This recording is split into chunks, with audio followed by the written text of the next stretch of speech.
And now, please welcome our commencement speaker, Ana Deavere Smith.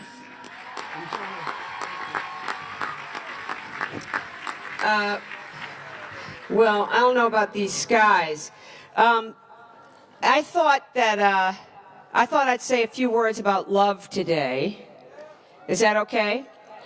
But to get there, I'm really going to need your help, especially with these particular skies, and especially since I graduated from college in 1971, and I don't have any idea what the current love songs are. So what I need everybody out here to do is just close your eyes for a minute. This includes the parents too. Everybody, close your eyes, and just in your head, think of what love song you heard or sang while you're here at LMU that you think you're going to remember forever. That's for the graduates. And for the parents, I need you to think of the love song you fell in love with and on. How'd you fall in love? So take a few minutes to do that. Now everybody all together just hum those songs. No, really, hum those songs. I don't hear any humming yet.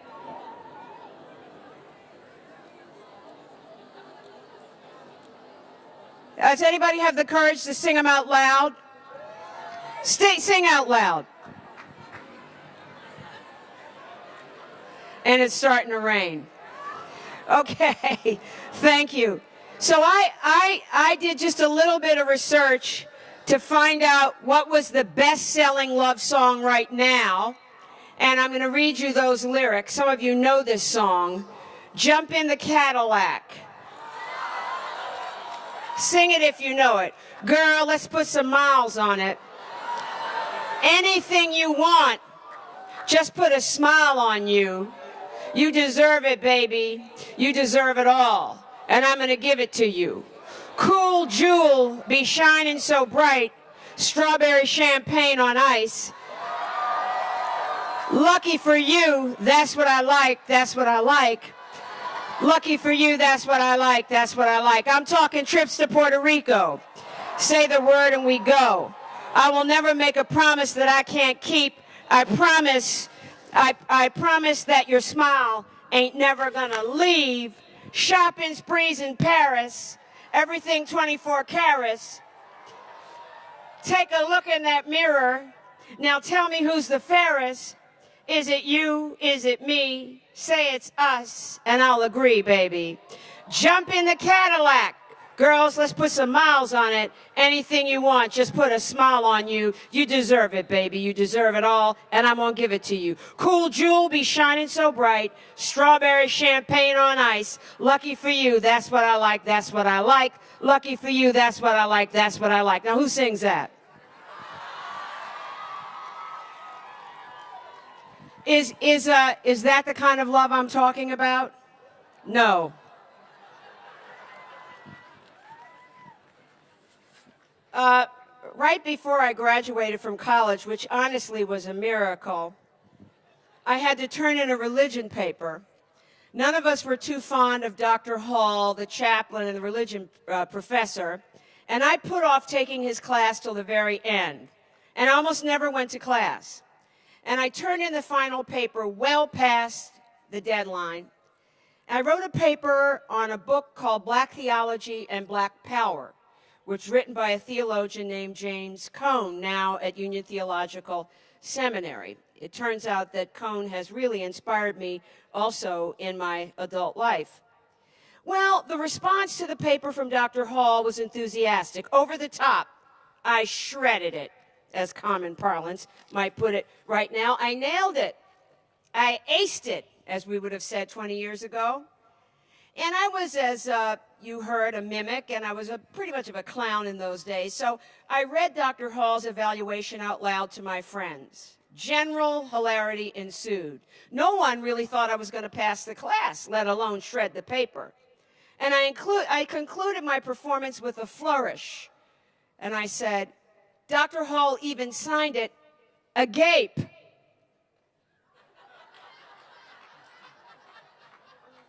Agape. And everybody got kind of quiet. I said, agape. Agape? He was so shocked his mouth was hanging open. Agape. Well, the philosophy major among us snatched the evaluation out of my hands and said, agape, not agape, agape. And of course, this elicited more peals of laughter from the group. We laughed a lot in those 4 years. Laughter was a healing force. It punctuated the dark absurdities and the real tragedies that marked our calendars from 1967 to 1971. It was a bloody time in the United States of America and in the world. Gloria Steinem, who has a way with words, said to me at one point that President Nixon ascended to his presidency because of 3 murders, 2 Kennedys and a Martin Luther King. But it was agape. It was unconditional love, universal love that got us through the 60s. People compare these days, because we are in the midst of a transformation, to the 60s, but I don't think it was quite the same. 3 murders, 3 murders. Vietnam. Many of us, when I was in college, barely went to class. We spent much of our time dreaming up plans for a new world, worlds that were more equitable, fairer to women, fairer to the environment, ending the war in Vietnam. I have a sneaking suspicion that most of you went to class. I have a sneaking suspicion that most of you didn't think that a demonstration or a school shutdown was going to save you from the fact that you hadn't studied for the exam. Many things about our world transformed for the better. I mean, a less divided world. Give peace a chance, all power to the people. We shall overcome. Save the environment. The needle moved a little bit. There was some transformation. All you need is love. That's a lot different than the love call that Bruno Mars is making. That's a John Lennon love call. And so agape was a very important part of that change, of that transformation. Agape. Alum. I'm not sure when you officially become an alum. When is it? Right after they finally graduate? You will be an alum. It's soon. So I thought I'd look up the etymology of the word alumni, alumnus. It comes from the Latin for foster son. Foster son. Ward. Charge. The idea of an alum as a foster child is interesting. I think of alums as individuals who have been fully woven into the texture of the organization, fully woven into the history and texture of LMU, of it, born of it, by the time you get to here. A foster child award connotes one who is in need of a placement, who would otherwise be in stranded, shredded, outside of the fabric of society. I can only think that the process of becoming alum, as we know alum to be, is about lions. Memories of romance, pranks. I see some prankish people in these rows, I have observed. Near misses, hard-won accomplishments. How did you get here today? How did you make your way into the character of LMU? As a person who's taught for over 40 years now, I'm aware that many students spend some of their time as undergraduates, even as graduates, struggling to endure the process of being educated without a feeling of belongingness. Some of you may have felt that way here at LMU. Most of you, I suspect, surpassed that feeling of alienation and found your niche, your way in. And for even of those of you who stood outside what you perceived as the norm, the regular LMU, the fact is no one just fits in. To fit, you have to be a part of creating the fit for yourselves and others around you. For some of you, The others around you was a small group. For others, it was a large group. You didn't just fit. You helped make the fit for those who were with you, and for those who came before you, and for those who are here now, and those are yet to come. You are now officially a part of the fit of the history and tradition and potential of the mission of this university. As you approach your alum status, think of yourself as a part of a tapestry. Even if you never quite fit, even if today you say, well, I never fit, you're part of this reality. If only in our cities, if in our nation, if only in places in the world of discord today, we could make tapestries out of the many strands that are loose, and your valedictorian suggests the same thing. The foster strands, as it were, in the world. And even if we could accomplish this in neighborhoods and then across the neighborhoods of cities, there's the exponentially more ambitious idea of attempting to make a more woven world. Love your neighbor as yourself. As you move into this world, ask, are we in a moment when love your neighbor as yourself seems nearly unfathomable? As you move into alum status, ask yourself, as I move into the world, can I take my lessons, some hard, some easy, some accomplished, some about not fitting, some about fitting into the world to be an agent of the fit, to become the person who helps others fit? And especially if I felt I never thought I fit, can I take the profound sense of not fitting into other environments to help others experience productivity and joy? Can I take my critique of all that kept me outside to help others feel inside? There are lessons that you learn, you hopped and you jumped and you bicycled from group to group, from old ideas to new ideas, from simple ideas to more complex ideas, from refined ideas. You move from strangeness to friendship, from the fear of not belonging to creating a place where others would belong. Apply it. And of course, it's easier to create a cohesive weave in a community with a stated mission and a community that lives up to the mission. It's harder to do that where strangeness is the status quo, where some don't fit at all, where some are in fact bent on tearing the weave, inhibiting the tapestry. In the United States of America, we have a stated mission towards a more perfect union. And President Obama, on more than one occasion when he was president, reminded us that to get to a more perfect union, we even need our critique. We even need dissent. Being your own, okay, that's a little bit to say.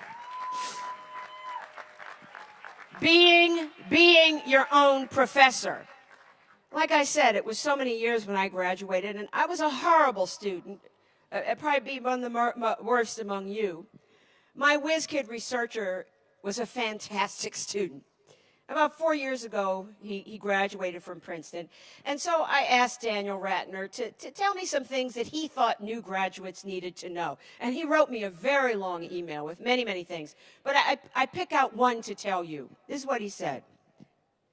And he's thinking about the fact that I have to speak today and say some things. So he says about me, he says, in terms of tying into Loyola's mission, they talk about the education of the whole person in their mission statement.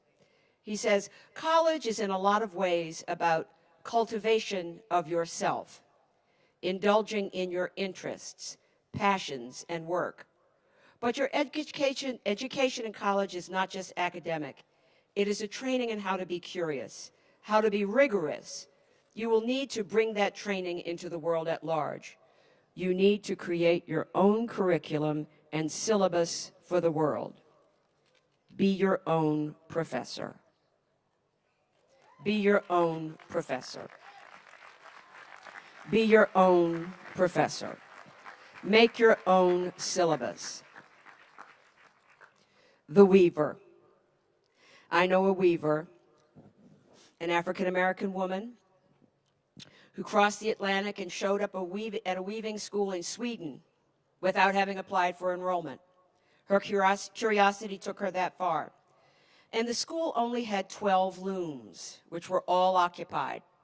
Somehow they were charmed by her and brought in a 13th loom. Through the practice, she refined a technique of deliberately breaking the warp thread. As you know, the warp is the long thread, which has the tension to hold the weft or the woof threads that are going over and under it. To break a warp thread is ambitious. It requires a lot of work to restore the break. Yet what resulted when she broke the warp thread was a beautiful design, resulting in a different type of a kind of a fabric, a design that became her identity as an artist. I'm not suggesting that you deliberately break metaphoric warps.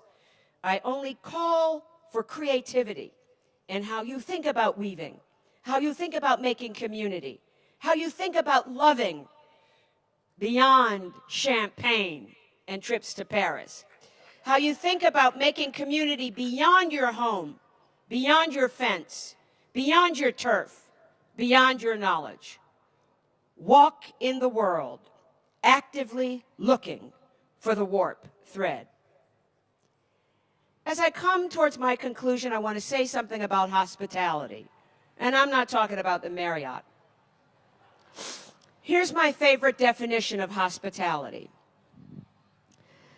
Let us say yes to who or what turns up before any determination, before any anticipation, before any identification, whether or not it has to do with a foreigner, an immigrant, an invited guest, or unexpected visitor, whether or not the new arrival is a citizen of another country, a human, animal, or divine creature, a living or dead thing, male or female.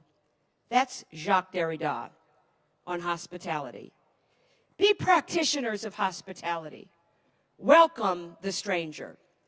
So you see, I'm not talking about the Bruno Mars kind of love, which is about purchases and objects and champagne and ice and Paris and shopping, which is cool. I like them all. I'm talking about an extremist form of love. Martin Luther King's letter from a Birmingham jail, as many of you know, was written in response to a critique from white Southern clergy that his nonviolent practices were extremist. He addresses this notion of being extremist in this way, and this is the important part of what I want to bring to you today. Here's King. And now this approach is being called extremist. But though I was initially disappointed at being categorized as an extremist, as I continued to think about the matter, I gradually gained a measure of satisfaction from that label. Was not Jesus an extremist for love? Love your enemies, bless them that curse you, do good to them that hate you, and pray for them which despitefully use you and persecute you. Was not Amos an extremist for justice? Let justice roll down like waters and righteousness like an ever-flowing stream. Was not Paul an extremist for the Christian gospel? I bear in my body the marks of the Lord Jesus. Was not Martin Luther an extremist? Here I stand, I cannot do otherwise, so help me God. And John Bunyan, I will stay in jail to the end of my days before I make a butchery of my conscience. And Abraham Lincoln, this nation cannot survive half slave and half free. And Thomas Jefferson, we hold these truths to be self-evident, that all men are created equal. So the question is not whether we will be extremists, but what kind of extremists we will be. Will we be extremists for hate or for love? Will we be extremists for the preservation of injustice or the extension of justice? Perhaps the South, the nation, and the world are in dire need of creative extremists. I suggest to you, class of 2017, you are welcome to join the ranks of the creative extremists. What kind of extremists will we be? Will we be extremists for hate or for love? Agape, amen.